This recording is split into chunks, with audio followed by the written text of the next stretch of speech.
तर नमस्कार विद्यार्थी मित्रांनो, मैत्रिणी स्वागत करतो तुमचं आपला यूट्यूब चॅनल मास्टर तर मशीनवरती. तर आज आपण बघणार घटक चाचणी क्रमांक 1 सन 2026ची इयत्ता 8वीची विषय सामाजिक शास्त्राची प्रश्नपत्रिका. तर गुण विषय असणार आहेत. तर विद्यार्थी मित्रांनो, मला एका मुलांनी कमेंट केली होती की दादा प्लीज प्लीज प्लीज इयत्ता 8वीची समाजशास्त्र आणि संस्कृतची प्रश्नपत्रिका टाक. तर विद्यार्थी मित्रांनो, मी त्या मुलासाठी ही समाजशास्त्राची प्रश्नपत्रिका आज या व्हिडिओमध्ये टाकत आहे आणि उद्याच्या व्हिडिओमध्ये त्या मुलासाठी मी पूर्ण जी संस्कृतची प्रश्नपत्रिका आहे ती पण उद्या टाकणार आहे. त्याकरता विद्यार्थी मित्रांनो, तुम्हाला जी प्रश्नपत्रिका हवी असेल त्याची कमेंट करा, मी तुमच्यासाठी व्हिडिओ घेऊन येत जाईल. तर विद्यार्थी मित्रांनो, व्हिडिओला लाईक करून चॅनलवर जर नवीन असेल तर चॅनलला सबस्क्राईब देखील नक्की करून द्या, जेणेकरून तुम्हाला अशाच नवीन व्हिडिओ आपला यूट्यूब चॅनल मास्टर तर मशीनवरती बघायला मिळतील. तर विद्यार्थी मित्रांनो, इयत्ता 8वीची ही समाजशास्त्राची प्रश्नपत्रिका आहे. तर विद्यार्थी मित्रांनो, याच्यामध्ये तुम्हाला समाजशास्त्रामधील जे प्रश्न आहेत ते इतिहास आणि नागरिक शास्त्राचे जे 2 प्रश्न असणार आहेत. विद्यार्थी मित्रांनो, इतिहास आणि नागरिक शास्त्र याच्यामधील संपूर्ण प्रश्न मी तुमच्या या प्रश्नपत्रिकेमध्ये घेऊन आलो आहे. त्याकरता विद्यार्थी मित्रांनो, व्हिडिओला लाईक करून चॅनलवर जर नवीन असेल तर चॅनलला सबस्क्राईब नक्की करून द्या. तर विद्यार्थी मित्रांनो, इतिहासाची प्रश्नपत्रिका ही इथून सुरुवात होते. तर विद्यार्थी मित्रांनो, प्रश्न पहिला दिलेल्या पर्यायांपैकी योग्य पर्याय निवडून विधाने पुन्हा लिहा. तर विद्यार्थी मित्रांनो, तुम्हाला काही खाली पर्याय दिले असणार आणि त्या पर्यायावरून तुम्हाला विधाने निवडून पूर्ण करायचे. तर विद्यार्थी मित्रांनो, पहिलं म्हणजे हा जो प्रश्न पहिला आहे तो तुम्हाला 3 मार्कांसाठी दिलेला आहे. तर विद्यार्थी मित्रांनो, पहिला आहे 20व्या शतकातील आधुनिक तंत्रज्ञानाचा एक आगळा आविष्कार म्हणजे टिंबटिंब होय. तर आगळा आविष्कार म्हणजे टिंबटिंब होय तर काय होय? तर ए. पोवाडा, बी. छायाचित्र, क. मुलाखती आणि ड. चित्रपट. तर या चारांपैकी काय असणार याचं तुम्हाला उत्तर लिहायचं. उत्तर जर हवे असतील तर सांगितल्याप्रमाणे आपला यूट्यूब चॅनल मास्टर तर मशीनवरती या व्हिडिओला 1K लाईक आणि 100K व्ह्यूज कंप्लीट करून टाका. तुम्हाला उत्तर पण आपला चॅनल मास्टर तर मशीनवरती बघायला मिळून जाईल. तर विद्यार्थी मित्रांनो, त्याच्यानंतर खाली 2 आहे का इसवी सन 1450च्या सुमारास जोहान गेन्स्टन यांनी टिंबटिंब या शोध लावला. तर विद्यार्थी मित्रांनो, एक छपाई यंत्र, ब. कागद, क. शून्य, ड. मळणी यंत्र. तर या चारांपैकी कशाचा शोध लावलेला आहे ते तुम्हाला या गाळलेल्या जागांमध्ये भरायचं आहे. त्याच्यानंतर विद्यार्थी मित्रांनो, खाली 3 इंग्रज काळात टिंबटिंब या शासनाचा प्रमुख असे. तर इंग्रज या टिंबटिंब या काळात काय शासनाचे प्रमुख असे? तर 1 प्रांत, ब. तहसीलदार, क. उपजिल्हाधिकारी, ड. जिल्हाधिकारी. तर या चारांपैकी जो पर्याय योग्य असेल तो तुम्हाला इथं या गाळलेल्या जागेमध्ये भरायचा आहे. त्याच्यानंतर विद्यार्थी मित्रांनो, ब. प्रश्न पहिल्यामधील ब. एका वाक्यात उत्तर लिहा. कोणतेही 3.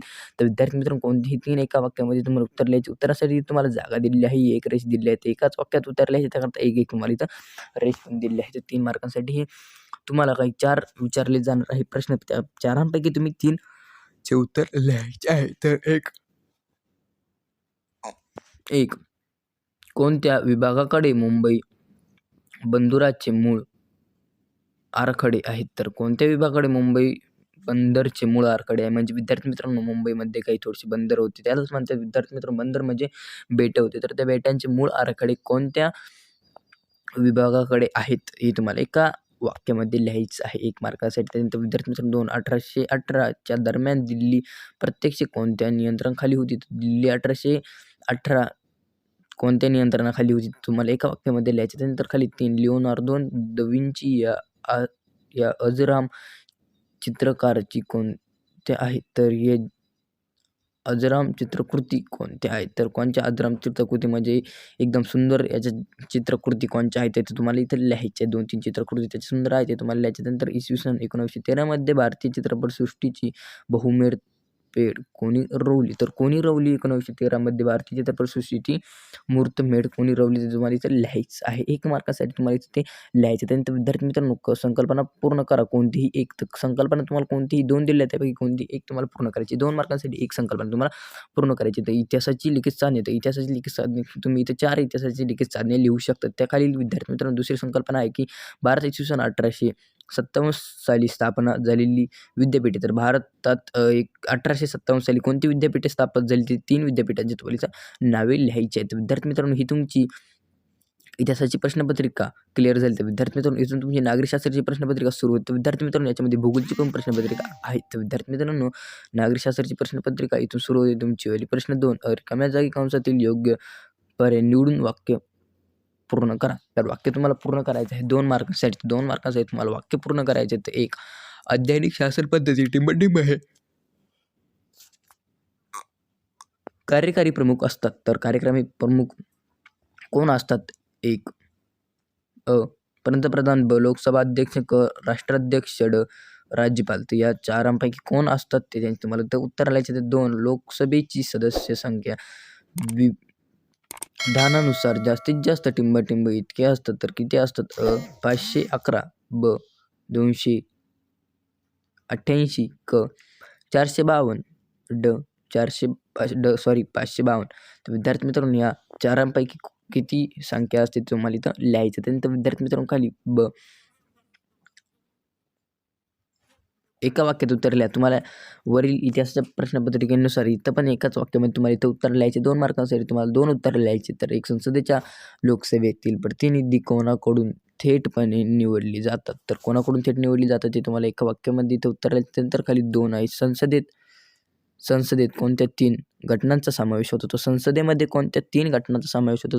ज्या 3 घटनांचा समावेश होतो त्या 3 घटना इथे तुम्हाला लिहायच्या. त्याच्यानंतर खाली तुमची इथून भूगोलाची प्रश्नपत्रिका सुरुवात होते. भूगोल प्रश्न 3 रिकाम्या जागी कंसातील योग्य शब्द निवडून वाक्य पूर्ण करा. तर 2 मार्कांसाठी तुम्हाला इथं वाक्य जे पूर्ण करायचे तर 1 सूर्योदयापासून सूर्यास्त कालावधी म्हणजे टिंब होय. तर दिनमान, ब माध्यम, क सायंकाळ, ड रात्रमान. तर काय होतं या चारांपैकी ते तुम्हाला इथं उत्तर लिहायचं. तर त्याच्यानंतर खाली विद्यार्थी मित्रांनो खाली 2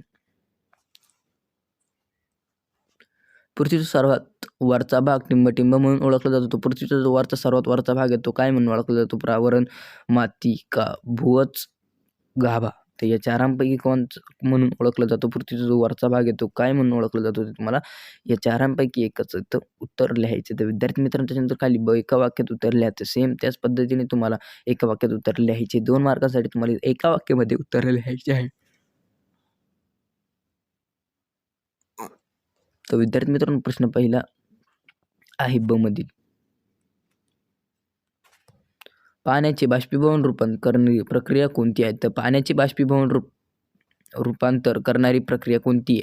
तर ती तुम्हाला प्रक्रिया लिहायची आहे. कोणती प्रक्रिया असणार आहे ती तुम्हाला प्रक्रिया लिहायची. त्याच्यानंतर खाली विद्यार्थी मित्रांनो 2 पृथ्वीला एक परिवलन 360 डिग्री पूर्ण करण्यासाठी सुमारे किती तास लागतात? तर पृथ्वीला एक परिभ्रमण असतं ते 360 डिग्री पूर्ण करण्यासाठी किती तास लागतात? तर किती तास म्हणजे पूर्ण पृथ्वी गोल बिंगण्यासाठी किती तासाचा कालावधी लागतो ते तुम्हाला इथं एका वाक्यामध्ये लिहायचं. त्यानंतर विद्यार्थी मित्रांनो खालील प्रश्नांची थोडक्यात उत्तर लिहा. तर खालील काही तुम्हाला 3 प्रश्न दिले त्यापैकी कोणतेही 2 प्रश्नांची तुम्हाला थोडक्यात उत्तर लिहायचे. 4 मार्कांसाठी तुम्हाला म्हणजे एक प्रश्न तुमच्यासाठी 2 मार्काला येणार आहे. तर विद्यार्थी मित्रांनो एखाद्या प्रदेशाची प्रमाण वेळ अशी निश्चित केली जाते. ते विद्यार्थी मित्रांनो एखादा जो प्रदेश आहे त्याची प्रमाण वेळ कशी निश्चित केली जाते ते तुम्हाला थोडक्यात स्पष्ट करून सांगायचं की या प्रदेशाची प्रमाण वेळ अशी निश्चित केली जाते. तर एखाद्या कोणत्या पण प्रदेशाची प्रमाण वेळ कशी निश्चित केली जाते तर तुम्हाला सांगायचं आहे. त्याच्यानंतर विद्यार्थी मित्रांनो खाली 2 भूकवचाचे 2 भाग कोणते? त्यांच्या वर्गीकरणाचा आधार काय आहेत? विद्यार्थी मित्रांनो भूकवचाचे 2 भाग पडतात ते कोणते आणि त्यांच्या वर्गीकरणाचा आधार काय आहे ते तुम्हाला लिहायचं आहे. त्याच्यानंतर विद्यार्थी मित्रांनो खाली 3 एखाद्या प्रदेशातील हवा कोरडी का असते? तर विद्यार्थी मित्रांनो एखादा जो प्रदेश असतो त्याच्यामधील हवा कोरडी असते तर ती हवा कोरडी का असते, ओली का नसते तर तुम्हाला इथं लिहायचं आहे. तर विद्यार्थी मित्रांनो तिघांपैकी कोणतेही तुम्ही 2 जरी लिहिले तर तुम्हाला 4 मार्क 100% मिळतील. त्याकरता विद्यार्थी मित्रांनो मी तुम्हाला वरील 2 सांगितले आणि हा एक 3.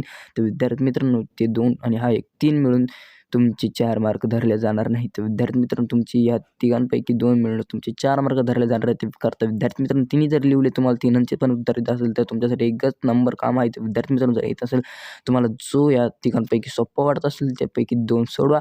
2 जरी सोडवले तुम्ही तरी तुम्हाला 4 मार्क इथे 100% मिळतील. कारण की वर तुम्हाला दिलेलंच होतं की कोणतेही 2 सोडा. तर विद्यार्थी मित्रांनो व्हिडिओ कशी वाटली व्हिडिओला लाईक करून चॅनलवर जर नवीन असलं तर चॅनल सबस्क्राईब देखील नक्की करून द्या आणि नेक्स्ट टाईम तुम्हाला कोणची व्हिडिओ कोणची प्रश्नपत्रिका हवी कमेंट करून नक्की सांगा.